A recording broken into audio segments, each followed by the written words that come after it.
Seabirds. Most of their life is spent foraging in the open sea hundreds of kilometers away from their colonies, only to come back on land to breed.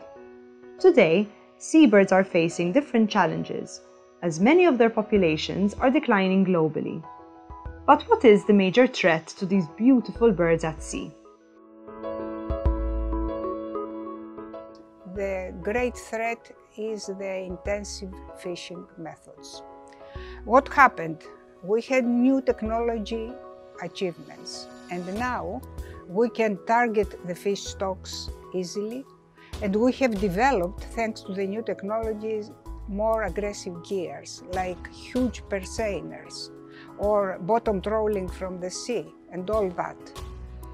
So this is a big threat not only to seabirds but also to the small-scale fisheries, to the local communities, to all life in the sea.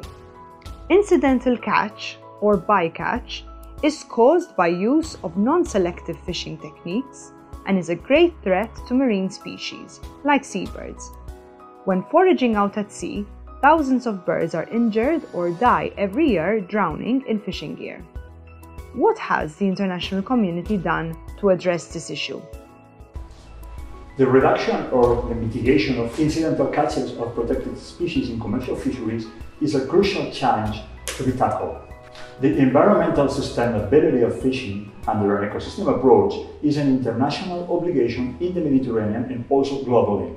It's worth mentioning the European Regulation on Technical Measures or the different recommendations of the General Fisheries Commission for the Mediterranean regarding seabirds, turtles, marine mammals and sharks and rays. The international obligations require strong efforts from countries to combat the threat of bycatch. Which approach could help them? In my opinion, we have to focus on three main areas. First, we have to be aware of the problem. To know the problem, we need to knowledge what the seabird loss is meaning and try to spread all these messages. But to know the problem, we have to count the problem. We have to go for electronic monitoring of all bycatches. We have to use technology for us. Then we have to be sure that all subsidies, all the public money or the taxpayers' money are going to friendly gears, to friendly to seabirds and friendly to environment. Fortunately, in many regions of the Mediterranean, the work to reduce bycatch has already begun. Let's hear about the experience of Catalonia in Spain. Under the umbrella of the Maritime Strategy of Catalonia, adopted back in 2018, the government of Catalonia applies an action plan on bycatch mitigation, which gives priority to the most acute pressures in our waters, particularly on turtles and shearwaters. This action plan is structured around three axes: assessing the impacts, developing technical solutions to reduce the incidental catches of vulnerable species, and of course, engaging stakeholders on the plane of governance. Whilst developing such political tools is necessary, what actions can be taken on the ground?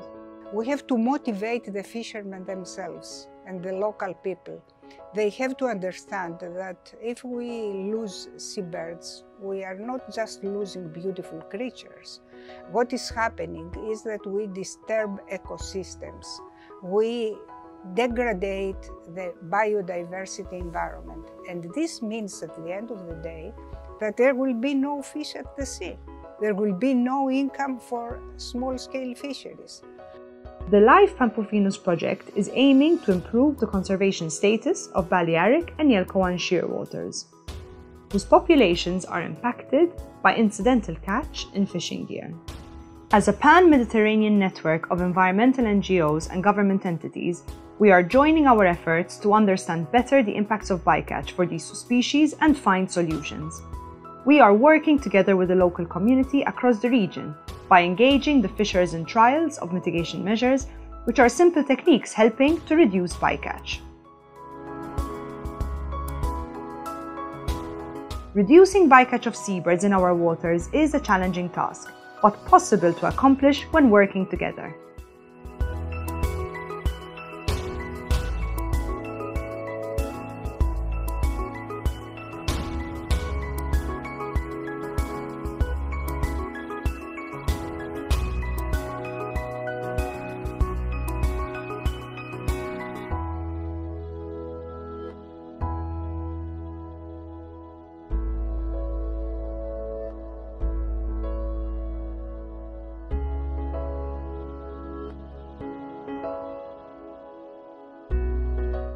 This project is co-funded by the European Union.